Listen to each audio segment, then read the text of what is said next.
Now, your host for Public Pulse, Floyd Whiting. Good morning and welcome to Public Pulse. Now with me this morning from the Wyoming Game and Fish is Public Information Specialist Christina Schmidt. Good morning, Christina. Good morning. Now, how was your holiday season? Didn't go as expected. Oh, okay. All right. Can I just say airline issues? My really? Family got tied up in that. So, had to change plans. I was supposed to have family out from the West Coast, and they didn't make it due to the chaos at airports. But that's okay. We made it happen. I mean, just changed plans, and it turned out being fine. It was just one of those things that, like many other people, got plans were changed unexpectedly. So yours? Mine went really well. No airline. This was the year to drive, right? Yes, it was. I rarely fly. I don't know if it was because growing up, my father was a truck driver during the 70s. And so he's kind of used to those long hauls, back before the freeway was even really a thing. So there were not a lot of stations to stop off at. So he's used to that long distance.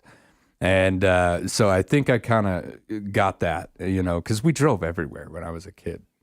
Flying wasn't even a thing. Me too. We never flew when we were little. We always drove. Yeah. It just wasn't an option. So we just get in the car. Why would you want to fly? You got a truck right there. So... But the drive was a little long coming back from Minnesota because we had to take my daughter back to Colorado. So that ended up being about 14 hours in a car with an 18-year-old and two dogs. My daughter did great. The dogs did great. Everybody was just sore by the end of it. 14-hour drive. It's rough. That's a journey. Now, the season for many hunters is drawing to a close. We've got about less than a month left on a lot of seasons that are out there. How have the reports been of harvests so far this year? Pretty good year? As far as I've heard, about average, as far as I've heard. But, of course, our good data, a lot of our information is going to come in over the coming weeks through the harvest survey. And I think folks who have hunted for a long time are familiar with these. For deer, elk, and antelope, not every hunter gets a harvest survey. It's a random sample of people because there are so many thousands of those licenses issued. People with bear licenses, moose, bighorn sheep, there's fewer of those, so pretty much everybody gets a harvest survey for those species. Okay. But if you didn't get one for deer, elk, or antelope, and maybe you have, the past 3 or 4 years, you didn't get one this year, that's just... You weren't in the random sample. Luck of the draw. Luck of the draw. That being said, if you did get one, these are really important tools for our wildlife managers to get an idea of exactly what you said. How did the season go? Because we do have check stations. We do visit with people in the field. We visit with people that come into the office. But hard numbers, data to see what people are experiencing out there, that's where these harvest surveys come in. And so they're mailed out. Most, like you said, most seasons are done. So we ask folks to wait until the season has closed for the license that you have, and then fill it out and send it back in. This is true even if you did not actually harvest anything, whether you didn't make it out. We've talked to some people who are like, I never was able to get out in the field. I planned on it, but didn't get there. I planned on it. I had a tag. I didn't get out. That's fine. We still want to know that because we want to know what happened to that tag, right? Did it get used? Did it not get used? Did you try to use it? You weren't successful. Yes, you used it. You harvested in 3 days or 6 days. So it asks a lot of questions about your hunt. So even if you didn't go, even if you went and didn't harvest anything, that is still valuable information. But if you did harvest anything, it goes into information about, like how many days did you hunt and were you selective about what you harvested, things like that. So it just gives our managers a lot of good information on, again, out of X many licenses that were issued, we pretty confident that so many people were able to harvest successfully and some people weren't. And all of that. So it really is good information, and it takes just a few minutes to fill out and get sent back. So please do that if you have one. And this is one of those situations where the information off of this is used not to make regulation, but say like in news stories. I use a lot of information off your website, facts, things like that. These are where we get those hard numbers from. A survey is just like this. So to get proper information, folks, you get one of those surveys in the mail. Take a seat. I mean, I imagine it probably doesn't take very long. No, it doesn't. It's kind of a 2-page front and back type thing, and just takes a few minutes to fill out and get sent back in. And I think hunters realize they are wildlife managers. They help us manage wildlife, and this is important. What they do is important, and what they report back to us is important. So for sure, we appreciate all of them. Now, will biologists use this information as well? Yeah. Oh, yeah, absolutely. So they're looking at harvest success rates, right? Like, okay, how many people were able to successfully harvest who actually went out and tried? And then again, like I said, it might ask how many days. And from year to year, if biologists say, hey, it took people an average of 4 days of hunting to harvest an animal, but maybe the next year, it took 8 or 9 days. Oh, wow. All of that it's a lot of statistics, a lot of math, but it does provide good information. And kind of gives us a heads up on, are they easy to find this year? Were they difficult? And then come the other questions. Yeah. Why? Yeah, and why were they so hard to find? This is just one of the tools in the box, as they say, right? These harvest surveys plus, population surveys that they're going out and doing, and so there's a lot of different places they're pulling information. This is one. Now, another subject, and this is something that I've got a friend who looks forward to this every year. The Super Tag Raffle is open, and tickets can be purchased until the end of this month. January 31st is the deadline. Correct. So for those who don't know what it is, what is the Super Tag? So the Super Tag was started several years ago, and what it is you purchase tickets, is unlimited in number, however many you want. The main Super Tag, there are several different species that you can apply for. So, for example, if you just want to pursue moose, you could purchase just moose tickets. Or if you wanted moose and elk, you could purchase both. The elusive bighorn sheep. The bighorn sheep, right. So basically it's a raffle.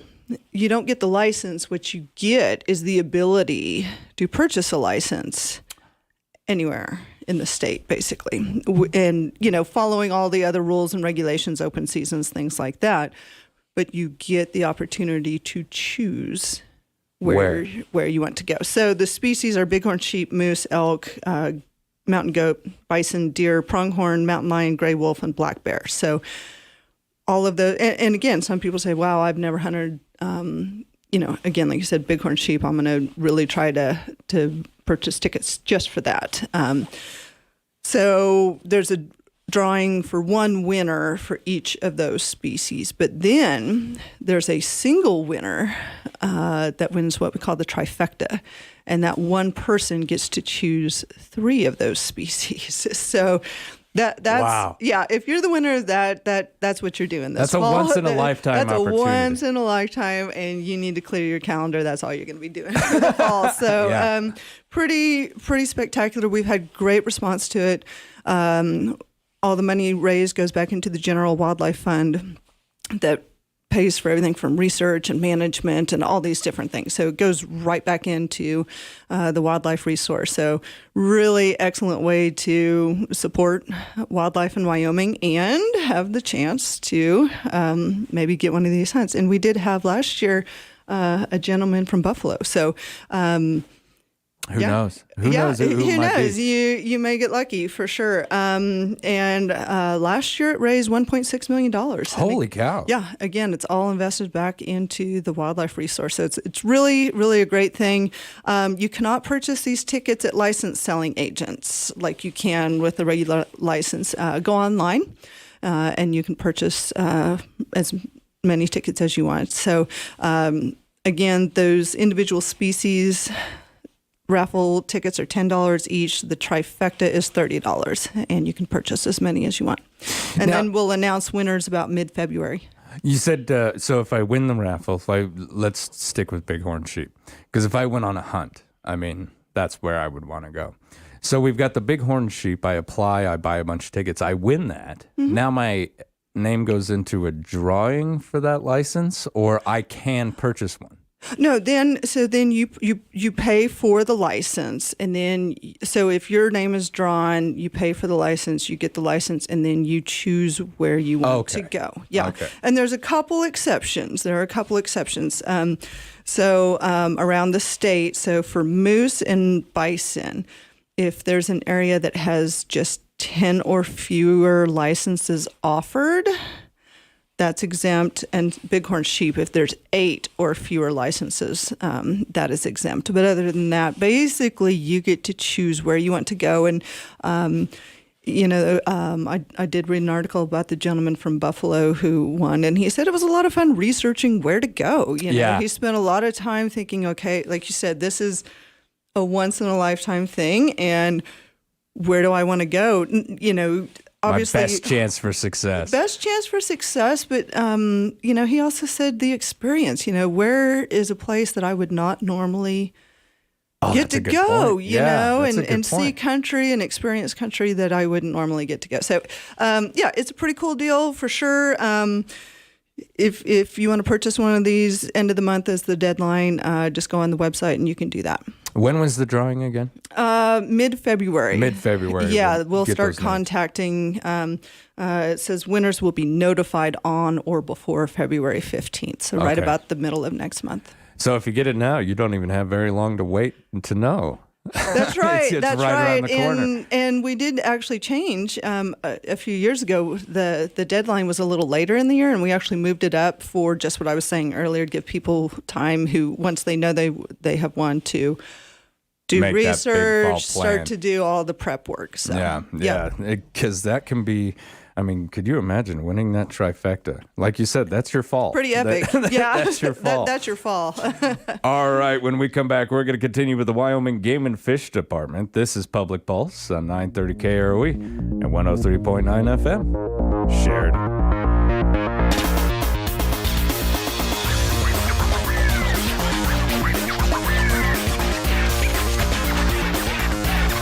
First Federal Bank and Trust would like to recognize this week's winner of $1,000 and a marketing donation match from Sheridan Media. As part of their community commitment, Best of the Rest Steer Riding is receiving these funds per random drawing. Could your organization be next? We're giving $1,000 to a qualified nonprofit organization every week. Visit our website, efirstfederal.bank, for details. First Federal Bank and Trust and Sheridan Media present Community Commitment, member FDIC. Are you facing foreclosure or pre-foreclosure and you don't know what to do? Do you want to still be able to walk away with some equity before you lose your property? Wire Renovation is here to help.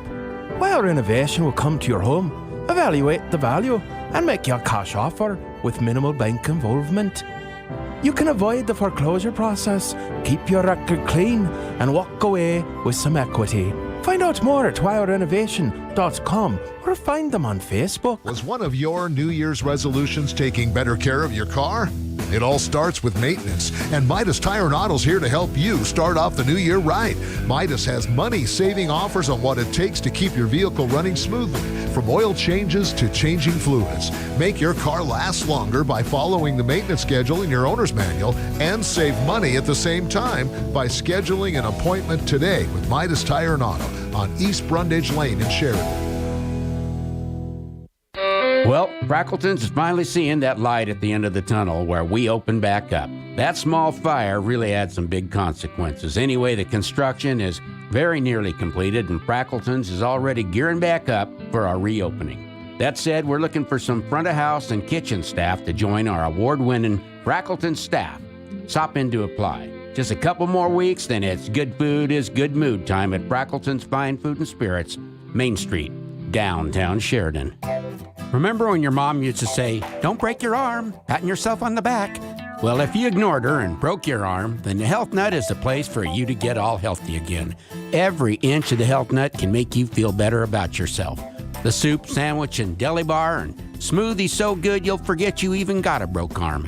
Remember when your mom used to say you'd forget your head if it wasn't attached to your shoulders? Well, we can't fix that. But most everything else at the Health Nut on Sheridan's 5th Street.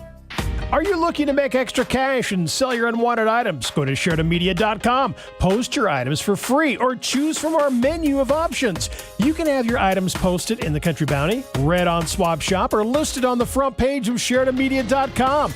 Go to the classified section on SheridanMedia.com. Let's get your items sold and turned into cash. If you're a business owner, you can post your employment opportunities. It's all right there. Classified section, SheridanMedia.com.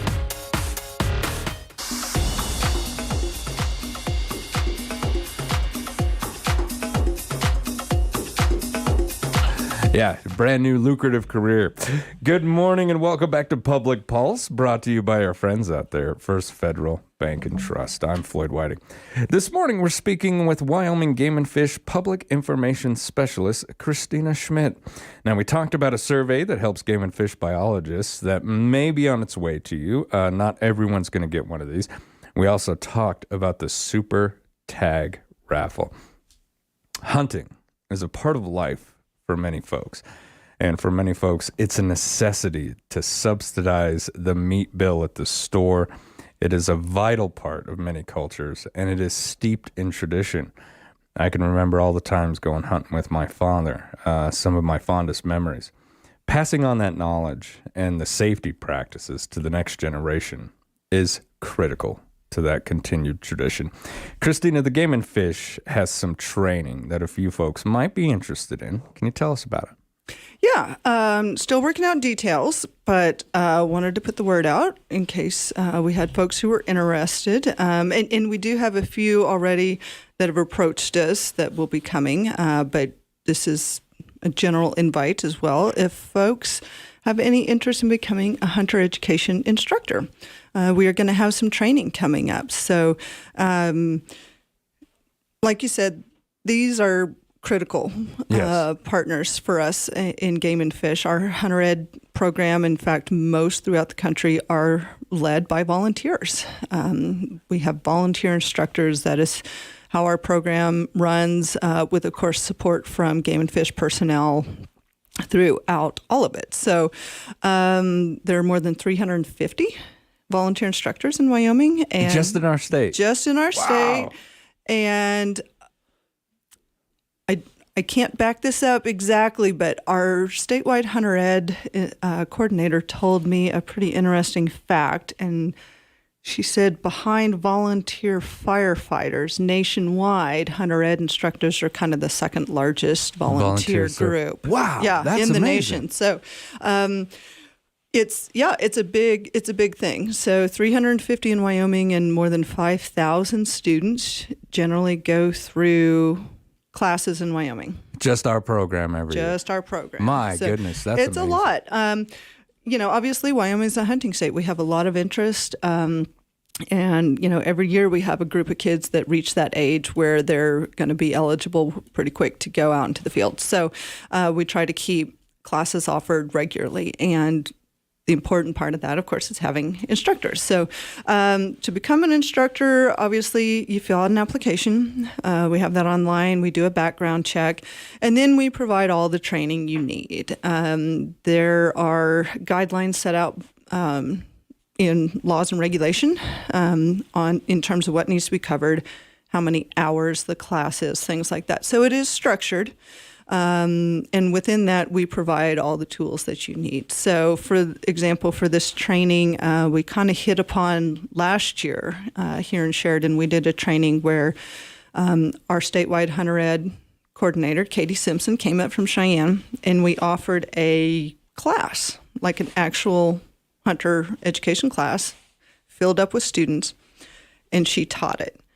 But what we did is we had folks who had gone through the paperwork, their background check and everything like that the day before we met, and she worked one-on-one with them in a group, policies, procedures, here's how we cover things, here's how, because we did migrate everything online, so all the class setup is online, kids register online, everything, so we went over how to do that, basically all of the how-tos.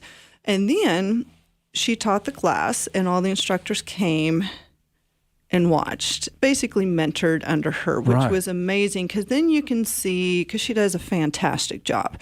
And then you can see, okay, here's how you lay out the class, safety and ethics overriding through everything you do, beginning to end. Absolutely. Yeah. And so she goes over each different topic. And then the instructors can say, oh, I'll teach this topic. So they can kind of get their feet wet, but have that support there where, they're hearing questions that the kids ask. There's a lot of what if questions, right? Absolutely. Absolutely. A lot of what if questions. It's really great. Parents come too. Parents have a lot of questions usually as well. So it's just really nice to have, kind of your first class getting to just kind of sit and watch and see how everything's done. Because there are several topics. Firearm safety, obviously, beginning to end is covered over and over and over. Safe handling, all of that, ethics. But, they go into safely hunting in bear country, how to care for game meat. We touch on chronic wasting disease these days. We go over wildlife identification, make sure you know what you're shooting at. Sometimes it's tough with those antelope. Sometimes it's tough. So we go over that, how animals are legally classified, which tells you what type of license you need, trophy game, big game, fur bearers, things like that. So it's very comprehensive. It covers a lot. Every class has to have a minimum of 12 hours instruction time and up to 18. Most of the classes I've been involved with, we're usually at about 14 because it's a lot of material. But we, again, provide the training. We have a lot of pre-made PowerPoints. So you have all the material already in a nice package to present. Lots of videos. We have furs. I go and do, and I have some that are kind of hard. I always start out with like a quiz with different furs of animals and say, okay, well, what are they? And how are they legally classified? That gets the kids thinking. So it's a lot of work. I'm not going to sugarcoat it. Being a hunter ed instructor is a commitment. Takes a lot of dedication. It takes a lot of dedication. It takes time. What we're trying to do is, again, like I said, Game and Fish personnel come alongside and come in and guest speak for different topics like laws and regulations and things like that. And we're also trying to pair up, and we've had great success in the Sheridan region, 2 or 3 instructors together. So they're teaching the class together as a team, which kind of lessens the workload, makes it just easier all the way around. But it's so rewarding. I mean, the people who do it, we have an instructor here in Sheridan who's been instructing for almost 50 years. Wow. And in fact, my husband carries around in his wallet the card that he got from this gentleman. That's who he took his class from. So, and he can remember that, and it stuck with him his whole life. It has stuck with him his whole life. I mean, this is important stuff that you're teaching, and it really makes an impression on students, and I would say kids, but it's not just kids. We have adults. We have a lot of adults coming in saying, I want to learn to hunt. So it is an impactful thing to do, for sure. So folks who want to share good, safe, ethical hunting practices and be a part of this, definitely give a call to the office. I'll talk to you more about it, let you know how things are going to go. Again, we're still working out the details, but mid-February we're going to have a training is what we're working on. So, and then of course we're always here after that for support and help as needed. So, it's a great thing. It's a great thing. If you have any interest, give me a call and we can talk more about it. Now, I don't have a lot of time left, but I do want to touch on the new study about the deer captures, just real quick. What's this study pertaining to? Where are we going to be capturing deer? So we have a statewide mule deer monitoring project beginning, and there are 5 different focal herds around the state that were chosen basically for a very intense study over the next 5 years of how they are doing. Population dynamics, disease, habitat, predation, everything. They're going to be looking very closely at these. So the beginning of this is actually going to kick off this weekend with aerial captures of mule deer. So a big part of this one part, but a big part is putting GPS collars on deer. So statewide, there's going to be a little over 1,000 animals. Oh, wow. And the North Bighorns herd is what was chosen as the focal herd in our area, and 210 is the goal to get collars on those animals.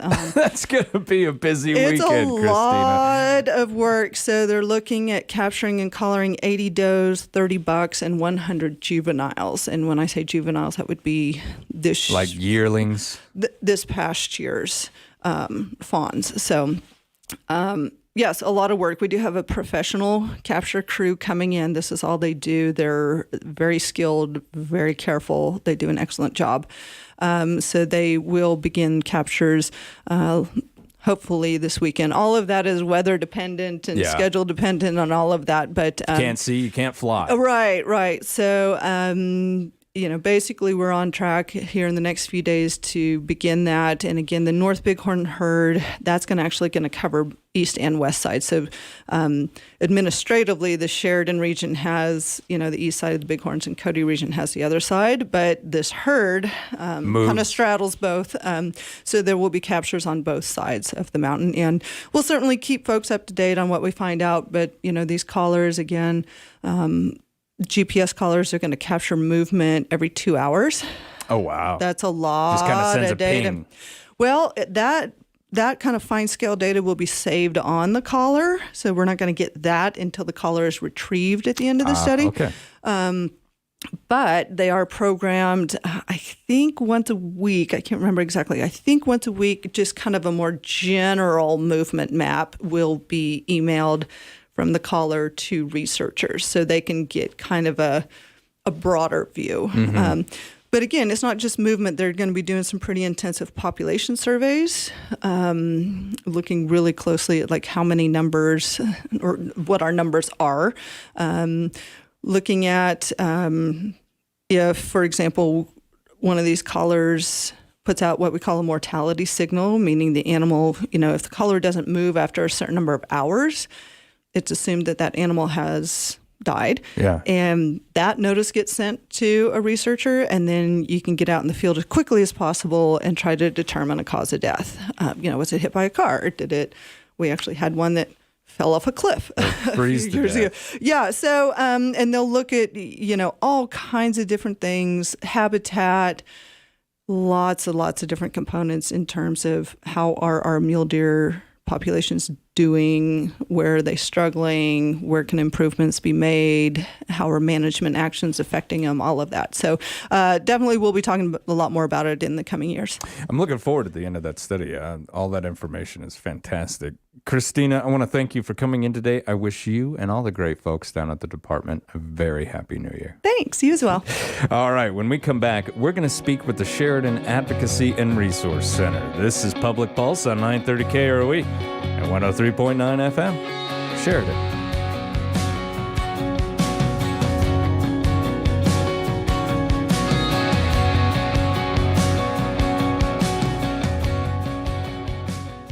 First Federal Bank and Trust would like to recognize this week's winner of $1,000 and a marketing donation match from Sheridan Media. As part of their community commitment, Best of the Rest Steer Riding is receiving these funds per random drawing. Could your organization be next? We're giving $1,000 to a qualified nonprofit organization every week. Visit our website, efirstfederal.bank, for details. First Federal Bank and Trust and Sheridan Media present Community Commitment, member FDIC. Ready for college? Drop by Sheridan College for Walk-In Wednesdays in the Whitney Atrium this Wednesday, January 11th, or next Wednesday, January 18th from 3 p.m. till 7 p.m. No appointment necessary. Register for classes, plan your education, and learn about financial aid options. Individual appointments are also available. Call 675-0500 to schedule yours today. Visit sheridan.edu for more information. Register now. Classes begin January 23rd. Sheridan College. Begin your journey. When the unexpected happens,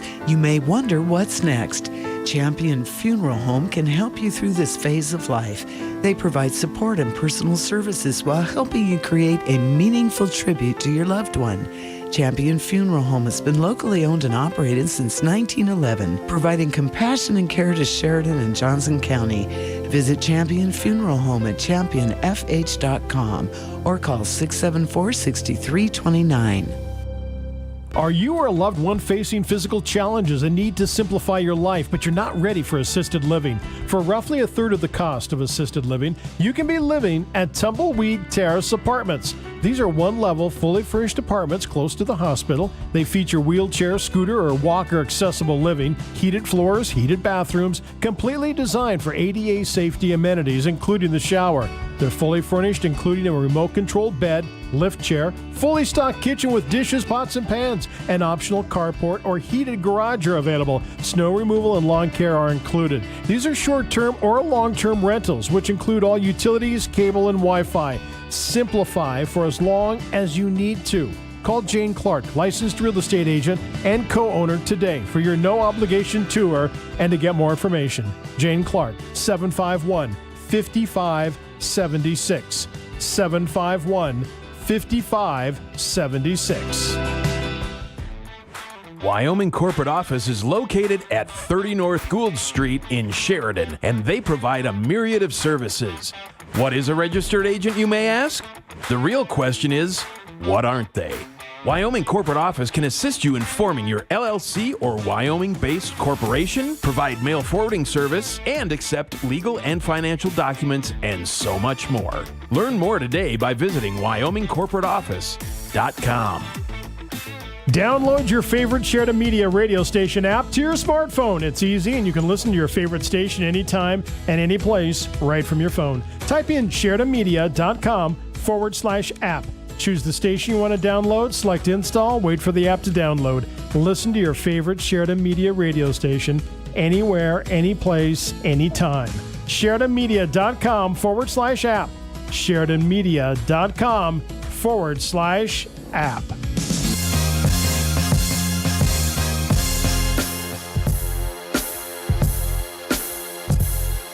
Good morning and welcome back. We are brought to you by First Federal Bank and Trust. I'm Floyd Whiting. It's a tough subject. The definition of stalking is to harass or persecute someone with unwanted and obsessive attention, a pattern of behavior that is directed at a specific person that would cause a reasonable person to fear for their safety or the safety of others, or suffer from substantial emotional distress. Nearly 1 in 3 women and 1 in 6 men have experienced stalking victimization at some point in their lifetime. More than half of all victims of stalking indicated that they were stalked before the age of 25, and nearly 1 in 4 were stalked before the age of 18. Joining me for the second part of the show this morning from the Sheridan Advocacy and Resource Center is Executive Director Yvonne Swanson. Good morning and welcome back to the show. Good morning. Thank you for having me. Now, I know this is a heavy subject, but I do want to check in with you. How was your holiday season? Was it good? Oh, man, the holiday season was great. It was a little quiet. There's a lot of illness going around. Yeah, I noticed that. So get-togethers were a little different this year, but good. Not like it was a couple years ago. Right. Not as isolating as it was a couple years ago. But we've been trying to get back to the normal life and the parties and the get-togethers and the appreciation of family and so it was a little different again this year. Yeah. How was your New Year? Pretty good one. Yeah. Bring it at the house? Well, you're bringing reality to us here, Floyd. So my New Year was great. I was on call. I mean, that's what we do in victim services. We do have our 24-hour crisis line. So look how you set me up there. Yeah. We have our 24-hour crisis line where there's an advocate on call 24 hours a day. And it was me this year. Yeah. So I was in bed by 11. It was a quiet night for our on-call. So it was Which good. is a good thing. It is a good thing. a good thing. We kind of rang it in nice and quiet too. Just we took our daughter back to Minnesota, and so we ring it in with a special kind of, fruit punch that the family makes as a tradition. Good. So fun. Now, please remind listeners of the Advocacy and Resource Center's primary mission. Our mission is to empower people affected by domestic violence, sexual assault, stalking, and other forms of violence to realize lives of safety, freedom, and choice. And so it's a lot of words to basically say we believe people have the right to be safe and enjoy their lives. And when something threatens that or something comes into their lives that causes trauma and victimization, we want to help them get back to the place where they can feel safe again.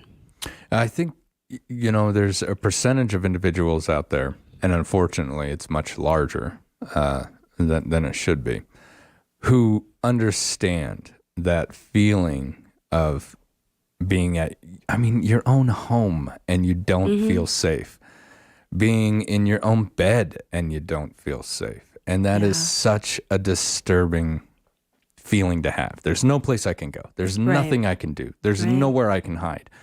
And to live a life in fear it's to not live. Right. And to feel that and to feel like there's no other choice. Like, this is my life. I have no out. I have no out. I have nowhere to go. Nobody will believe me. Yeah. I have no money. Where am I going to go? Now what? Yeah. How do I feed my kids? How do I take care of them?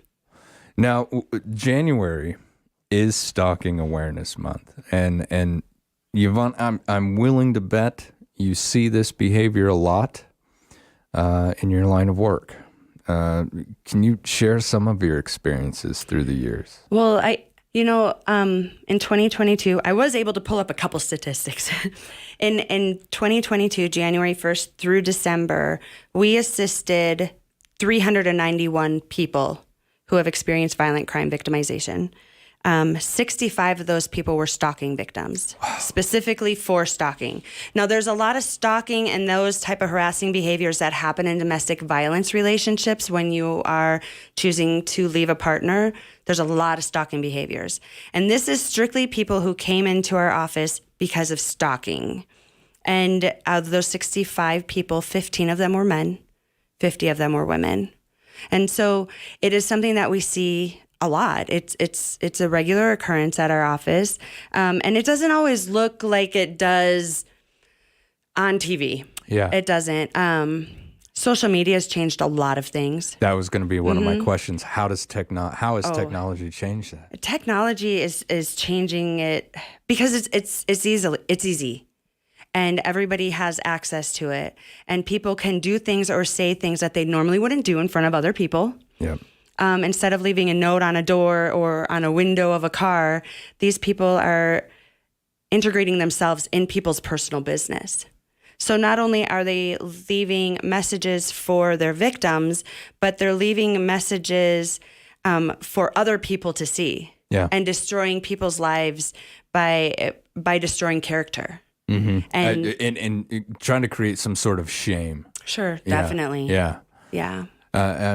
All of these, fear, shame, it's all control, isn't it? It's very much control because people don't know what to do with that. How is somebody going to see me? What's my job going to do? How is this going to help me parent my child? Yeah. Or what does this look like in my high school or on my football team or as a cheerleader? How is this going to affect my social life? Are people going to look at me differently?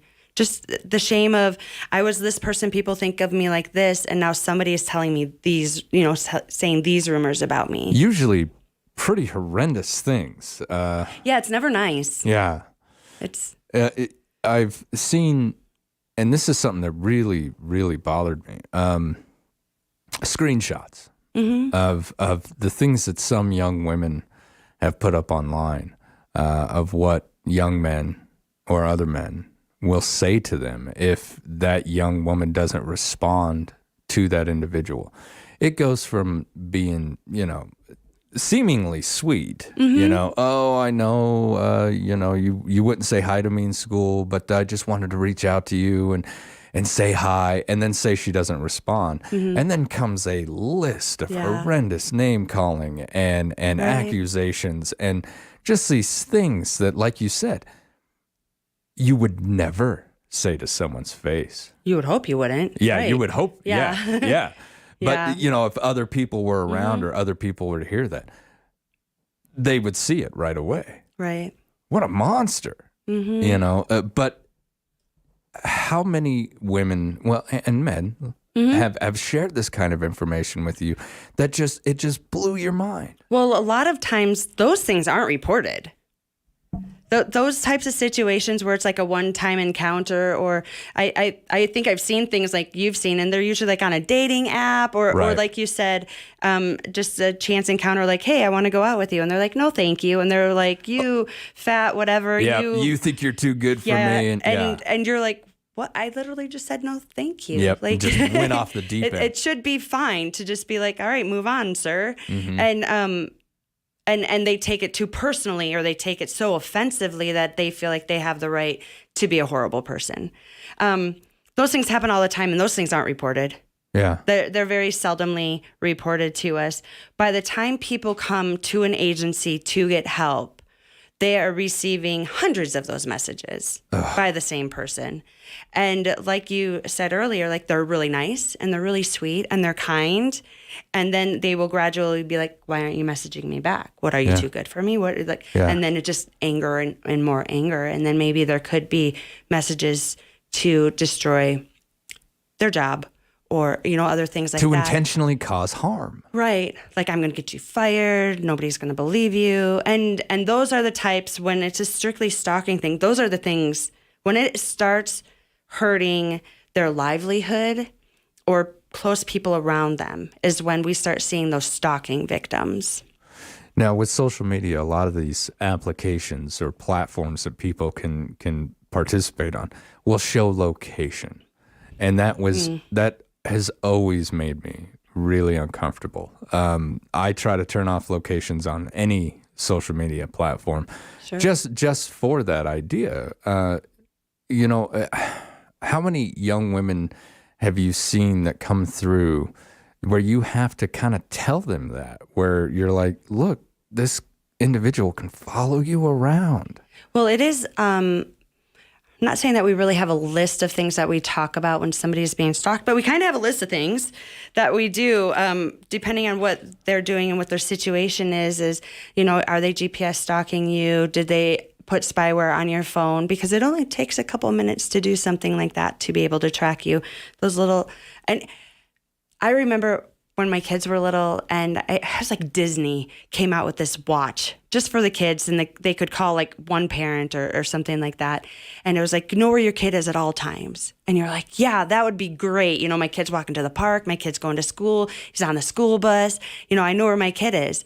But at the same time, anything that we find is good and helpful, somebody's twisted it to turn it bad. Yeah. So now we have these little eye tags, and I think iPhone is trying to help let other people know, like, hey, you're being tracked right now. But there's GPS things everywhere. They're little. They can be put anywhere. They can be slipped in your bag. They can be slipped in your purse. They can be thrown in your car. And you just don't even know that they're there. You wouldn't even notice. You don't even know. When I first started working here 17 years ago, there was a story about a lady who was like, he knows where I am. Everywhere I go, he knows where I am.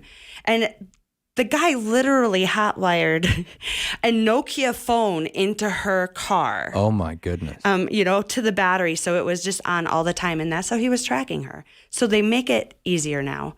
And it's just always something to be aware of. You're talking about GPS and location and where you are on Snapchat. You can pop that up and you can see where all your little friends are all over the state of Wyoming. I mean, those are things to be aware of. Yeah. They're fun things, but they can be definitely used against you. As someone out there. Even a photograph. We talk with victims when they are fleeing a violent situation. The photograph, when you take a picture with your phone, it automatically gives like the exact location you are, the longitude, latitude numbers of exact location where you are. So if you are fleeing and you are trying to hide, don't post pictures of your kid in the school. They know exactly which school your kid's going to. I mean, so there's just a lot of things to be aware of. You got to fall off the grid. I mean, you really do. You do. It's almost like going into the witness protection program. And some of these individuals are so obsessed with the control, so obsessed with that relationship, they will devote their lives. They will. To trying to find you. And that is such a scary situation. If someone feels, I'm being stalked, what should they do? Well, first, law enforcement. If they don't feel that they might have enough information with law enforcement or they just want a little guidance, of course, calling the Advocacy and Resource Center. The crisis line number is 307-672-3222. Our office number is 672-7471. And they can come into our office. They can just walk in. But to talk about it and to figure out exactly the next best way to go about it. Because some things are safer than other things. Yeah. And sometimes I might be getting stalked, but I think I'm just getting harassed. You will be able to tell me, okay, Floyd, this is crossing a line. Definitely. We need to get law enforcement. And we do have a protection order, the stalking protection order, where we can guide you with the information that is needed to try to obtain one of those. We have stalking logs at our office too, where it's just, and a lot of people just use their phones for those types of things. It's just like, what happened? When did it happen? Where did it happen? And did anybody else witness it? Okay. Because to build your case stronger, it's good to have other people who have witnessed things or have heard things or have seen things, because these cases where there's not physical evidence and it's your word against their word, they get really hard to prove in court. Yes, absolutely. So anytime that you have other people, witnesses, video camera, tape, anything like that, that can show behaviors, it's always better. Log it. Log it. All right. I don't have, I've only got about a minute and a half left, but I do want to touch on something. We've got the 2023 Love Shouldn't Hurt fundraiser. When and where will this be this year? Oh, it's going to be at the Ramada Plaza, February 17th from 6 to 11. We are going to have the Fun Pianos, dueling piano traveling to Sheridan, Wyoming. I know the Rotary Club did it before, and I haven't seen them for a couple years. So we're bringing the dueling pianos, and then after that, we are going to dance the night away with Sidetrack. Fantastic. So we have a fun event. You're going to be hearing more and more about it. I'm coming in Monday, doing some radio ads. Fantastic. That's great to hear. And this is a big fundraiser for the It is our big, this is our 6th annual Love Shouldn't Hurt. So it's huge, and we love to do it every year. It's our big fundraiser.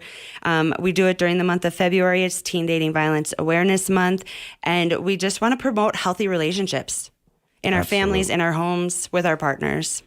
So, Yvonne, thank you so much for coming in this morning. It felt like you weren't even here that long. I know, I need hours.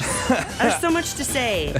All right, you've been listening to Public Pulse on 930 KROE and 103.9 FM. Sheridan.